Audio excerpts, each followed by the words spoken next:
น้อยพวกเรานักศึกษามหาวิทยาลัยเทคโนโลยีราชมงคลล้านนาชั้นวทบ 1.8 ปีวันนี้จะมาพาท่านผู้ชมนะครับไปพบกับธุรกิจหนึ่งซึ่งเป็นร้านอาหารขนาดย่อมถึงแม้ว่าจะเป็น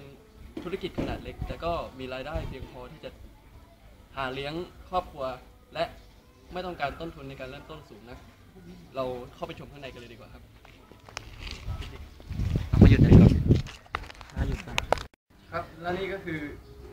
เจ้าของร้านนะครับไม่ทราบว่าลุงชื่ออะไรครับพี่ธานีครับแล้วลุงธานีทำร้านอาหารนี้มานานเท่าไหร่แล้วเนี่ยที่นี่ปีกว่าครับรายได้เป็นยังไงบ้างพอก็ยอดขายก็เดือนประมาณ3แล้วก็นับว่าเยอะพอควรเลยแต่มันก็จะไม่ได้กำไรนะถ้ากำไรวันประมาณสัก200-300ก็เดือนก็ประมาณ7,000 บาทกำไรพอได้อยู่พอได้กินไปทีนี้เราก็จะปล่อยให้เจ้าของร้านเราลงครัวกันเลยดีกว่า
How you like bass?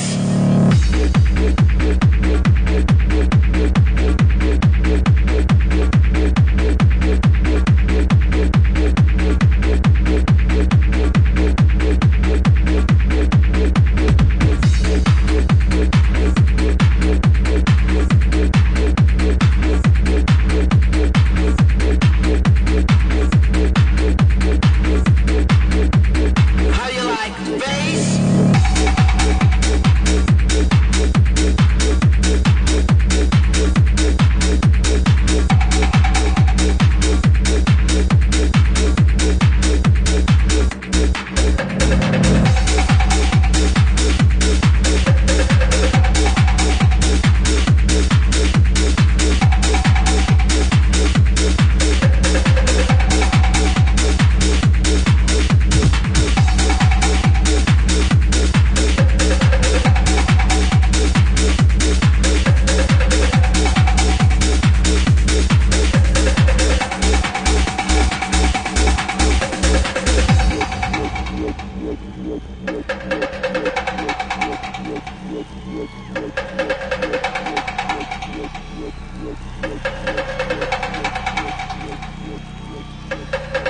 How you like bass? Like bass, boom boom, boom boom boom, boom boom. Like motherfucking bass in your motherfucking face. Hear what I'm saying? Bass in your face. I can't hear ya. I can't hear ya.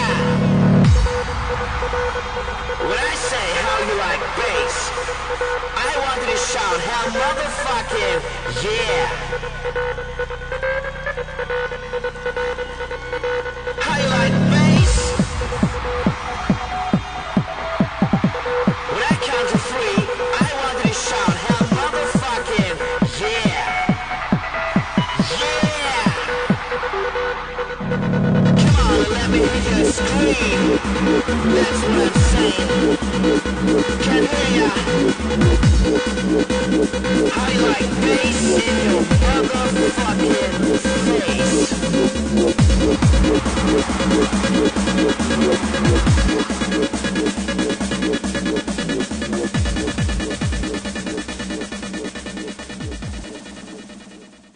ครับแล้วนี่ก็คือโฉมหน้าของ